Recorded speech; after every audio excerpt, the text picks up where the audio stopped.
اللہ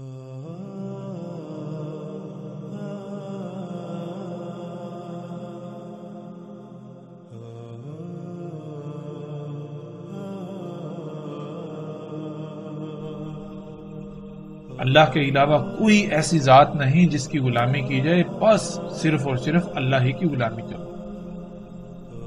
اللہ سبحانہ وتعالیٰ نے کیوں صرف اور صرف اپنی ہی غلامی کا حکم دیا؟ اس کا جواب بھی اللہ سبحانہ وتعالیٰ اس آیت میں دے دیتے ہیں۔ اللہ سبحانہ وتعالیٰ کہتے ہیں کہ اگر ہوتے یا اگر تھے، یہاں ماضی کا صیغہ ہے، اللہ سبحانہ وتعالیٰ بنیادی طور پر یہ کہہ رہے ہیں کہ آسمانوں اور زمینوں میں تھے اللہ کے علاوہ اور الہ، یعنی کہ اللہ کے علاوہ اوروں کی بات مانی گئی، اوروں کی غلامی کی گئی، اس وجہ سے کائنات میں سب کچھ درہم برہم ہو گیا۔ قرآن کا اسلوب ایسا ہے گویا کہ ہم نے ماضی میں کچھ کیا تو ہمیں وہ بتایا جا رہا ہے، لیکن جب ہم قرآن کا ترجمہ کرتے ہیں، قرآن کو پڑھتے ہیں، تو ہم چونکہ اس دور میں اس وقت میں موجود ہیں تو ہم ماضی کی بجائے حال کو لیتے ہیں، تو اس کے مطابق ہم ترجمہ کرتے ہیں، اس کے مطابق ہم قرآن کو لیتے ہیں۔ لیکن قرآن میں اللہ سبحانہ تعالیٰ نے ماضی کا صیغہ استعمال کر کے پہلے ہی یہ خبریں دے دی کہ ایسا سب کچھ ہو چکا۔ اگر تمہیں روکا گیا اللہ کے علاوہ اوروں کو الہ بنانے سے تو تم نہیں رکے، تم نے اوروں کو الہ بنایا، یعنی کہ تم اوروں کو الہ بناؤ گے تو پھر اس کا انجام کیا ہوگا؟ اس آیت میں اللہ سبحانہ تعالیٰ نے وہ بالکل واضح کر دیا۔ اگر تھے آسمانوں اور زمینوں میں الہ اللہ کے علاوہ تو سب کچھ درہم برہم ہو جاتا، ہر طرف تباہیاں ہو جاتی، ہر مخلوق میں خرابیاں ہو جاتی، تمام مخلوقات میں خرابیاں ہو جاتی، ہر طرف فساد ہو جاتا۔ بس اللہ پاک ہے، اللہ رب ہے عرش کا، اور اللہ پاک ہے اس سے جو کچھ تم کر رہے ہو۔ یعنی اللہ سبحانہ و تعالیٰ نے یہ کہا، اللہ سبحانہ و تعالیٰ یہ کہہ رہے ہیں کہ اللہ سبحانہ و تعالیٰ نے اس کائنات کو خلق کیا تو اس کائنات کے نظام کے چلانے کی جو صلاحیت ہے، جو اہلیت ہے، وہ بھی صرف اور صرف اللہ کے لیے ہے۔ اللہ کے علاوہ کوئی بھی ایسا نہیں ہے کہ جو اس کائنات کا نظام چلا سکے۔ جس کی مرضی سے کائنات میں کچھ ہو سکے تو کائنات ٹھیک رہے، ایسا کوئی بھی نہیں سوائے اللہ کے۔ تو جو کچھ بھی تم کر رہے ہو، جو اعمال، جو کرتوت تم کر رہے ہو، جو حکم تم دوسری مخلوقات کو دے رہے ہو، جو کچھ تم دوسری مخلوقات کو کرنے پر مجبور کر رہے ہو، اللہ نے اس کا حکم نہیں دیا، اللہ اس سے پاک ہے۔ یہ سب کچھ اللہ کے حکم، اللہ کی مرضی کے خلاف ہو رہا ہے، تم خلاف کر رہے ہو۔ تو اللہ سبحانہ وتعالیٰ نے بالکل واضح کر دیا کہ اگر ہوتے آسمانوں اور زمینوں میں اللہ کے علاوہ اور الہ تو کیا ہو جاتا؟ تو فساد ہو جاتا۔ اس لیے اللہ سبحانہ وتعالیٰ نے کہا تھا کہ اللہ کے علاوہ اور کوئی الہ نہیں، اس لیے صرف اور صرف میری ہی غلامی کرو۔ تو آج ہم دیکھتے ہیں کہ آج کیا انسان اللہ کی غلامی کر رہے ہیں یا اللہ کے علاوہ اوروں کی غلامی کر رہے ہیں؟ اگر ہم تھوڑا سا غور و فکر کریں، اپنے ارد گرد نگاہ دوڑائیں، اپنے ہی گریبان میں جھانکیں تو حق ہمارے اوپر بالکل کھل کر واضح ہو جائے گا۔ اب سوال یہ پیدا ہوتا ہے کہ اللہ سبحانہ و تعالیٰ نے ایسا کیوں کہا کہ اللہ کے علاوہ اگر اور الہ ہوتے تو ہر شے درہم برہم ہو جاتی، کائنات میں تمام مخلوقات جو ہیں ان میں فساد ہو جاتا، ان میں خرابیاں ہو جاتی، بیماریاں، نقائص، عیوب پیدا ہو جاتے، سب سارے کا سارا نظام درہم برہم ہو جاتا۔ اللہ تعالیٰ نے جو کائنات میں ایک میزان، ایک توازن قائم کیا ہوا ہے وہ بگڑ جاتا۔ یہ کیوں اللہ تعالیٰ نے کہا؟ اور کیوں اللہ تعالیٰ نے یہ کہا کہ اس کائنات کا نظام چلانے کی اہلیت و صلاحیت صرف اور صرف اللہ ہی کی ذات میں ہے، اللہ کی ذات کے علاوہ کوئی بھی ایسا نہیں جو اس کائنات کا نظام چلا سکے۔ کیوں اللہ تعالیٰ نے ایسا کہا؟ اور جو کچھ تم کر رہے ہو اللہ تعالیٰ اس سے پاک ہے، یعنی کہ یہ اللہ کی مرضی کے خلاف ہو رہا ہے، اللہ تعالیٰ ایسا نہیں چاہتا، تم اللہ کے مقابلے پر الہ بنے ہوئے ہو۔ ایسا کیوں اللہ سبحانہ تعالیٰ نے کہا؟ کیوں اللہ تعالیٰ نے صرف اور صرف اپنی غلامی کا حکم دیا؟ تو اس کی وضاحت بھی اللہ سبحانہ تعالیٰ قرآن میں کھول کر دیتے ہیں، جیسا کہ ہم ان آیات میں دیکھ سکتے ہیں۔ اللہ سبحانہ تعالیٰ کہتے ہیں اور وہی ہے ذات جس نے خلق کیا آسمانوں اور زمین کو حق کے ساتھ۔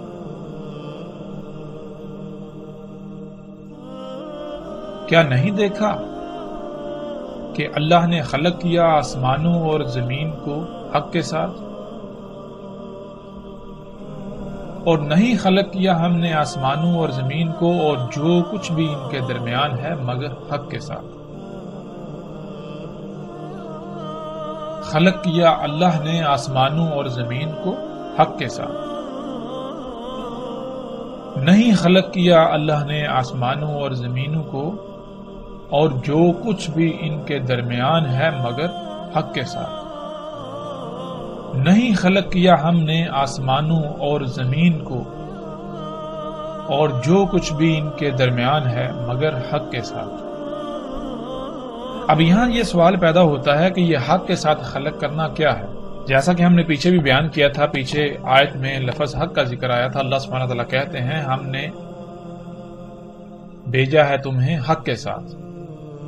تو حق کے معنی کیا ہے، حق کسے کہتے ہیں، اس کی بھی وضاحت ہو جائے گی اس وقت جب ہم یہ جانیں گے کہ اللہ سبحانہ وتعالیٰ جو کہہ رہے ہیں اللہ سبحانہ وتعالیٰ نے آسمانوں اور زمینوں کو جو کچھ ان کے درمیان ہے حق کے ساتھ خلق کیا، تو یہ حق کے ساتھ خلق کرنا کیا ہے، ہمیں اب اس سوال کا جواب قرآن سے حاصل کرنا ہے۔ قرآن اللہ کا کلام ہے، ایسا ہرگز نہیں ہے کہ ہم اللہ سبحانہ وتعالیٰ سے یہ سوال کریں اور اللہ سبحانہ وتعالیٰ اپنے اس کلام کے ذریعے ہمارے اس سوال کا جواب نہ دیں، ایسا ممکن نہیں ہے۔ قرآن اگر اللہ کا کلام ہے، اگر ہمارا اس پر ایمان ہے، تو ہم جو بھی سوال کریں اللہ سبحانہ وتعالیٰ اپنے اس کلام کے ذریعے ضرور جواب دیتے ہیں۔ تو اب ہم قرآن سے، اللہ کے کلام سے یہ سوال کرتے ہیں، اللہ سبحانہ وتعالیٰ سے یہ سوال کرتے ہیں کہ اے اللہ، یہ حق کے ساتھ خلق کرنا کیا ہے؟ جب ہم یہ سوال قرآن پر پیش کریں، اللہ سبحانہ وتعالیٰ کے سامنے یہ سوال رکھیں، ہم اللہ سبحانہ وتعالیٰ سے یہ سوال کریں، تو اللہ سبحانہ وتعالیٰ اپنے کلام کے ذریعے اس سوال کا جواب یوں دیتے ہیں، کیوں نہیں تم تفکر کرتے، غور و فکر کرتے اپنی ہی ذاتوں میں؟ نہیں خلق کیا اللہ نے آسمانوں اور زمینوں کو اور جو کچھ بھی ان کے درمیان ہے مگر حق کے ساتھ، اور خلق کی اللہ نے اجل مسمى، ان سب کی اجل مسمى، اور اس میں کچھ شک نہیں انسانوں میں سے اکثریت ایسی ہے کہ جو اپنے رب کے سامنے کھڑا ہو کر اس کا جواب دینے کا کفر کرتی ہے۔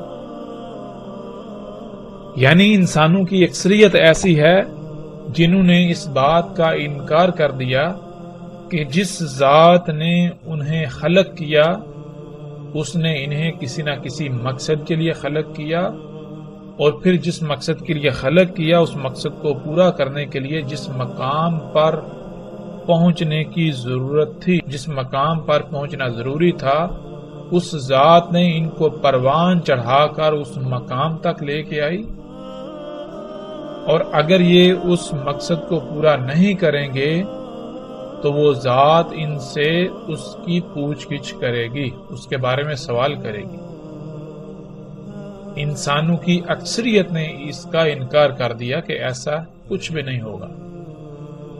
تو انسانوں کی اکثریت کا یہ انکار کیا زبان سے ہے یا پھر اعمال سے ہے؟ تو اللہ سبحانہ وتعالیٰ قرآن میں بار بار واضح کرتے ہیں کہ اللہ سبحانہ وتعالیٰ زبان نہیں اعمال کی بات کرتے ہیں، قرآن اعمال کی بات کرتا ہے۔ زبان سے انسانوں میں سے شاید ہی کوئی ایسا ہو کہ جو یہ کہے ہمیں جو ہے وہ حساب کتاب نہیں دینا پڑے گا، ہمیں اس ذات کے سامنے کھڑا نہیں ہونا پڑے گا۔ انسانوں میں سے شاید ہی کوئی ایسا ہو، لیکن انسانوں میں سے اکثریت نے جب کفر کیا تو پھر وہ اکثریت نے کفر کیسے کیا؟ وہ کفر ہے اعمال کا، یعنی کہ جس چیز سے، جس شے سے اللہ نے روکا، انسان زبان سے تو کہتے ہیں ٹھیک ہے ٹھیک ہے، لیکن عملاً وہ انہی اعمال کو کر رہے ہیں، یہ ہے کفر کرنا۔ لیکن یہاں جو ہمارا سوال تھا، ہمیں اس سوال کا جواب چاہیے۔ ہمارا سوال تو یہ تھا کہ اللہ سبحانہ وتعالیٰ نے یہ کہا کہ اللہ کے علاوہ کوئی بھی ایسی ذات نہیں جس کی غلامی کی جائے، کیوں؟ اس کی وجہ یہ ہے کہ اللہ سبحانہ وتعالی نے کہا کہ آسمانوں اور زمینوں میں اگر اللہ کے علاوہ کسی کی غلامی کی جائے گی تو سب کچھ درہم برہم ہو جائے گا، کیونکہ اللہ سبحانہ وتعالی نے آسمانوں اور زمینوں اور جو کچھ ان کے درمیان ہے سب کچھ حق کے ساتھ خلق کیا۔ تو اللہ سبحانہ وتعالی نے آسمانوں اور زمینوں اور جو کچھ ان کے درمیان ہے ان کو حق کے ساتھ خلق کیا۔ اس کا مطلب کیا ہے؟ حق کے ساتھ خلق کرنا کیا ہے؟ تو اس کا جواب اللہ سبحانہ وتعالی دیتے ہیں ہمیں اس آیت میں، کیوں نہیں تم غور و فکر کرتے، کیوں نہیں تفکر کرتے تم اپنی ہی ذاتوں میں؟ نہیں خلق کیا اللہ نے آسمانوں کو اور زمینوں کو اور جو کچھ بھی ان کے درمیان ہے مگر حق کے ساتھ، اور خلق کی اللہ نے ان سب کی اجل مسمى۔ اور اس میں کچھ شک نہیں اکثریت انسانوں سے ایسی ہے جو اپنے رب کے سامنے کھڑے ہو کر حساب کتاب دینے کا کفر کرتی ہے۔ یعنی اللہ سبحانہ وتعالی نے اس آیت میں بالکل واضح کر دیا، اللہ سبحانہ وتعالی نے اس آیت میں ہمیں کھول کر جواب دے دیا کہ آسمانوں اور زمینوں اور جو کچھ ان کے درمیان ہے سب کا حق کے ساتھ خلق کرنا کیا ہے۔ اس کا جواب اللہ سبحانہ وتعالی نے اس آیت کے پہلے حصے میں دے دیا۔ اللہ سبحانہ وتعالی کہتے ہیں کہ کیوں نہیں تم غور و فکر کرتے، کیوں نہیں تم تفکر کرتے اپنی ہی ذاتوں میں؟ یعنی کہ جب ہم اپنی ہی ذاتوں میں غور و فکر کریں گے تو ہم پر یہ بات بالکل کھل کر واضح ہو جائے گی کہ آسمانوں اور زمینوں کا اور جو کچھ ان کے درمیان ہے سب کا حق کے ساتھ خلق کرنا کیا ہے، اور جو اللہ سبحانہ وتعالی نے ان کی اجل مسمى خلق کی وہ اجل مسمى کیا ہے۔ اور پھر ہمارے اوپر یہ بات بھی واضح ہو جائے گی کہ اللہ سبحانہ وتعالی نے کیوں صرف اور صرف اپنی ہی غلامی کا حکم دیا، اور کیوں اللہ سبحانہ وتعالی نے کہا کہ اللہ کے علاوہ اگر کسی کی غلامی کی جائے گی تو کائنات میں فسادت، ہر طرف فساد ہو جائے گا، درہم برہم تمام مخلوقات میں خرابیاں ہو جائیں گی۔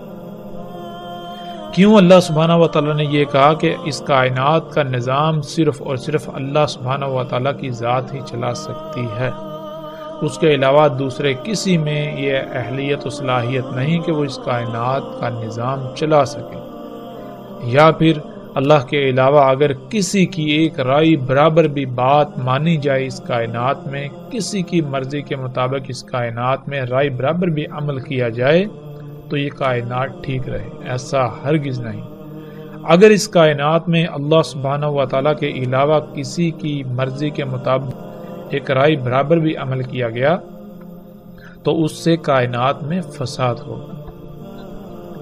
تو ناظرین، اب سب سے پہلے ہمیں اپنی ہی ذاتوں میں غور و فکر کرنا ہے۔ جب ہم اپنی ہی ذاتوں میں غور و فکر کریں گے تو حق کھل کر ہمارے سامنے آ جائے گا۔ جب ہم اپنی ہی ذاتوں میں غور و فکر کریں تو جو سب سے پہلی بات ہمارے سامنے آتی ہے وہ یہ کہ ہمارا جسم دو حصوں پر مشتمل ہے۔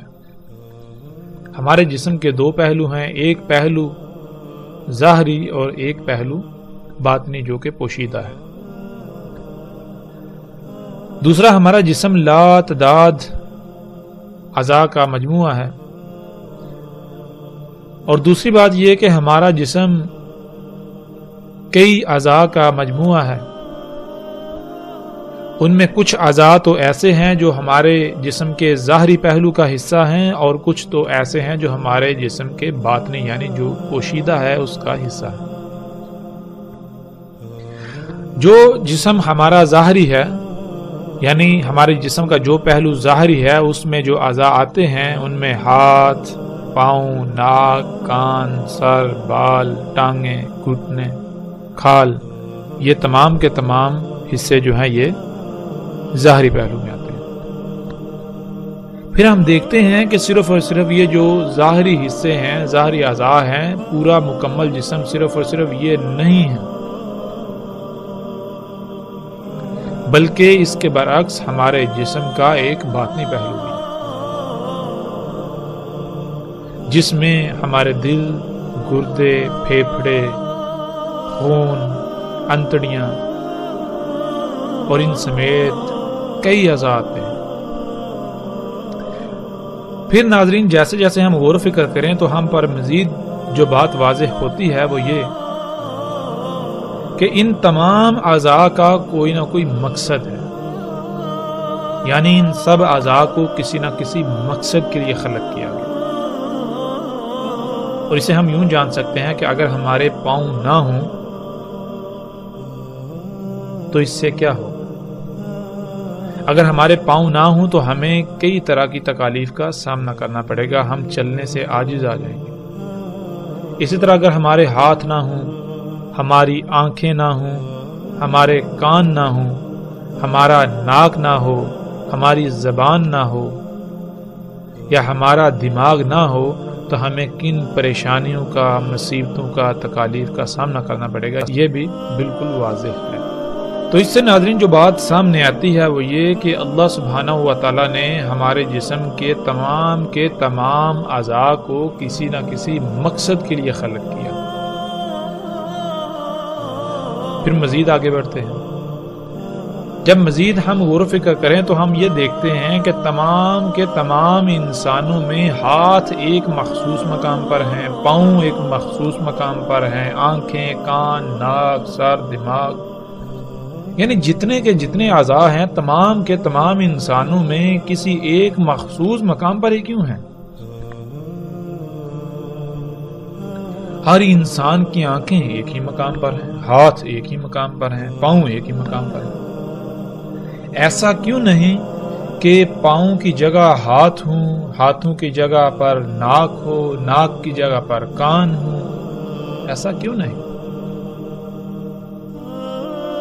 جب ہم غور و فکر کریں تو ہم پر یہ بات کھل کر واضح ہو جاتی ہے کہ اگر پاؤں کی جگہ پر سر ہو تو پھر ہم زندہ نہیں رہ سکتے، پھر ہمیں تکالیف کا سامنا کرنا پڑے گا۔ سر کو جس مقصد کے لیے خلق کیا گیا وہ مقصد صرف اور صرف اسی وقت پورا ہو سکتا ہے، سر اس مقصد کو تب ہی پورا کر سکتا ہے جب وہ اس مقام پر ہوگا جس مقام پر قائم ہو کر اس مقصد کو پورا کر سکتا ہے، جو مقام سر کا ہے۔ اسی طرح جب تک پاؤں اپنے مقام پر نہیں رہیں گے تب تک وہ اپنا مقصد پورا نہیں کر سکتے۔ یعنی جیسے ہم نے غور و فکر کیا تو یہ بات بھی ہم پر بالکل کھل کر واضح ہو گئی کہ اللہ سبحانہ و تعالی نے نہ صرف ہمارے تمام کے تمام اعضاء کو خلق کیا بلکہ ان کو خلق کر کے جو ان کا مقام تھا ہر ایک کو ان کے مقام پر قائم کیا۔ جب تک یہ اپنے اپنے مقام پر قائم رہیں گے تب تک یہ اپنی اپنی ذمہ داری ادا کر سکیں گے، تب تک یہ اس مقصد کو پورا کر سکیں گے جس مقصد کے لیے انہیں خلق کیا گیا۔ بالکل اسی طرح ناظرین جو ہمارے جسم کے پوشیدہ پہلو میں اعضاء ہیں جیسے دل، گردے، پھیپھڑے، دماغ، خون، انتڑیاں، ان سمیت جتنے بھی باقی اعضاء ہیں وہ سب کے سب بھی اپنے اپنے مقام پر رہتے ہوئے اپنی اپنی ذمہ داری ادا کر رہے ہیں۔ کوئی دوسرے کے مقام پر رہ کر اپنی ذمہ داری ادا نہیں کر سکتا، اپنی ذمہ داری پوری نہیں کر سکتا۔ پھر جیسے جیسے مزید ہم غور و فکر کرتے چلے جائیں تو ہم پر یہ بات بھی واضح ہوتی ہے کہ جیسے دل ہے اگر وہ eپنا کام کرنا چھوڑ دے تو جسم کی موت ہو جائے گی۔ یعنی جسم کے تمام اعضاء ایک دوسرے کے ساتھ ایسے مشروط ہیں، سب کا ایک دوسرے کے ساتھ ایسا تعلق قائم ہے کہ جب ایک اپنی ذمہ داری پوری کرے گا تو دوسرا عضو اپنی ذمہ داری پوری کر پائے گا۔ اگر کسی ایک عضو نے بھی اپنی ذمہ داری پوری کرنا ترک کر دی تو اس سے مشروط، اس سے متعلقہ جتنے بھی اعضاء ہیں وہ بھی اپنی ذمہ داری ترک کر دیں گے، وہ اپنی ذمہ داری پوری نہیں کر پائیں گے۔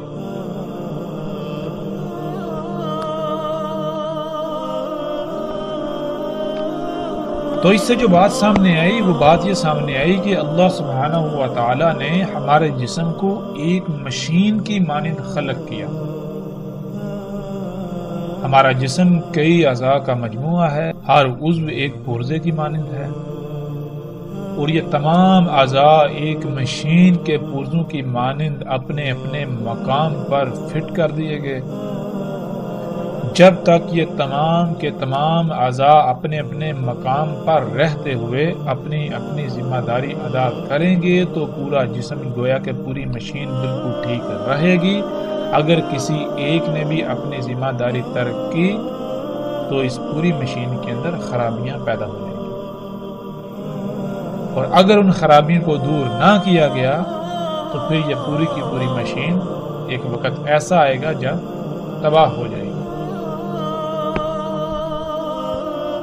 پھر اسی طرح مزید جب ہم غور و فکر کریں، جب ہم پر یہ بات واضح ہو گئی کہ تمام کی تمام مخلوقات یعنی ہمارے جسم کے تمام اعضاء جب تک اپنے اپنے مقام پر رہتے ہوئے اپنی اپنی ذمہ داری ادا کریں گے تو پورا جسم ٹھیک رہے گا، پورے جسم کا نظام ٹھیک رہے گا۔ جب بھی کسی ایک نے بھی اپنی ذمہ داری ترک کی یا لاپرواہی کی، کمی کی یا کوتاہی کی تو اس سے بھی اس جسم کے اوپر منفی اثرات مرتب ہوں گے۔ اب ناظرین، اس پورے جسم پر اللہ سبحانہ و تعالی نے ہمیں اختیار دیا اور پھر ہم پر یہ بھی واضح کر دیا، جب ہم کچھ کھاتے ہیں تو ہمارے جسم کو توانائی حاصل ہوتی ہے۔ اگر ہم کچھ اچھا کھائیں گے تو ہمارا جسم جو ہے اس کو فائدے حاصل ہوں گے، وہ توانا ہوگا، مضبوط ہوگا، اسے قوت حاصل ہوگی۔ اور اگر ہم کچھ اچھا نہیں کھائیں گے، اگر ہم کچھ زہر آلود کھائیں گے تو اس سے ہمارا جسم کیا ہوگا؟ وہ لاغر ہوگا، مفلوج ہوگا، اس میں سستی پیدا ہوگی، کاہلی پیدا ہوگی۔ ہم جو کچھ بھی کھاتے ہیں، خواہ اس کی مقدار کم ہو یا زیادہ ہو، اس کا رد عمل ضرور مرتب ہوتا ہے۔ ہم جیسے ہی اپنے جسم میں گہرائی میں جا کر غور و فکر کریں گے تو ہمیں یہ بالکل واضح ہو جائے گا کہ اگر ہمارے جسم میں کوئی رائے برابر بھی عمل ہوتا ہے تو اس کا رد عمل ضرور ظاہر ہوتا ہے۔ اگر عمل اچھا ہوگا، مثبت ہوگا تو اس کا رد عمل مثبت سامنے آئے گا، اور اگر عمل جو ہے وہ منفی ہوگا تو اس کا رد عمل بھی منفی سامنے آئے گا۔ تو اللہ سبحانہ و تعالی نے ہمارے جسم میں تمام اعضاء کو خلق کر کے ہر ان کو اپنے اپنے مقام پر رکھ دیا، یعنی کہ ایک بہترین توازن قائم کر دیا، جس کا اللہ سبحانہ و تعالی سورہ رحمان میں بھی ذکر کرتے ہیں۔ اللہ سبحانہ و تعالی کہتے ہیں اور وضع کر دیا میزان، یعنی توازن قائم کر دیا۔ جب ہم نے اپنی ہی ذات میں، اپنی ہی ذاتوں میں غور و فکر کیا تو ہمیں ہر لحاظ سے اللہ سبحانہ و تعالی کا وضع کردہ میزان نظر آیا۔ ہمارا جسم، اس میں ایک انتہائی غیر معمولی توازن قائم ہے، اور یہ توازن کب تک قائم رہے گا؟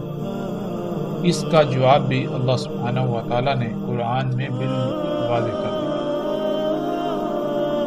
سورہ الرحمن میں ہی اللہ سبحانہ و تعالی کہتے ہیں، جان لو جو تمہیں ہدایات دے دیں ان کے خلاف اس میزان میں ہرگز مت کرو۔ یعنی اللہ سبحانہ و تعالی کہہ رہے ہیں کہ جان لو جو تمہیں ہدایات دے رہی ان ہدایات کے برخلاف، ان ہدایات کے برعکس کوئی بھی عمل نہ کرو اس میزان میں۔ پھر آگے اللہ سبحانہ و تعالیٰ کہتے ہیں، اور قائم کرو وزن قسط کے ساتھ اور نہ خسارہ کرو میزان میں۔ جو ہم نے توازن قائم کر دیا اس میں خسارہ نہ ہو۔ تو خسارہ کیسے ہوتا ہے؟ قسط کے ساتھ وزن اس میزان میں قائم کرنا کیا ہے؟ اس کو بھی ناظرین ہم یہاں پر جان لیتے ہیں تاکہ ہم پر ہر لحاظ سے ہر بات بالکل کھل کر واضح ہو جائے۔ مثال کے طور پر صبح ہم اٹھتے ہیں، کھانا کھاتے ہیں، اس کے بعد کام کرتے ہیں، تو کیا ہوتا ہے؟ جسم کو کھانا کھانے سے جو قوت حاصل ہوئی تھی وہ آہستہ آہستہ ختم ہو جاتی ہے، وہ قوت ہم نے صرف کر دی، استعمال کر دی، کم ہو۔ تو اللہ سبحانہ و تعالیٰ یہ کہہ رہے ہیں کہ ایسا ہرگز نہیں کرنا کہ جو قوت جسم میں ہے وہ تو استعمال کر لو، لیکن واپس جسم کو وہ قوت فراہم نہ کرو، ایسا نہیں کرنا۔ قسط کہتے ہیں، مثال کے طور پر ایک ترازو ہے، اس کے 2 پلڑے ہیں، دونوں پلڑوں میں برابر برابر وزن کی اشیاء رکھی ہوئی ہیں، تو اگر آپ اس کے ایک پلڑے سے کچھ اٹھاتے ہیں تو وہاں اتنا ہی وزن دوبارہ رکھ دینا تاکہ وہ جو میزان ہے، جو توازن ہے، وہ برقرار رہے، توازن بگڑے نہ۔ تو اللہ سبحانہ و تعالیٰ نے جو ہمارے جسم میں میزان قائم کر دیا، ہم نے قسط کے ساتھ اس میزان کو قائم کرنا، یعنی اپنے جسم میں جو کچھ استعمال کرنا ہے واپس اس جسم کو اللہ کی ہدایات کے مطابق وہ فراہم بھی کرنا ہے۔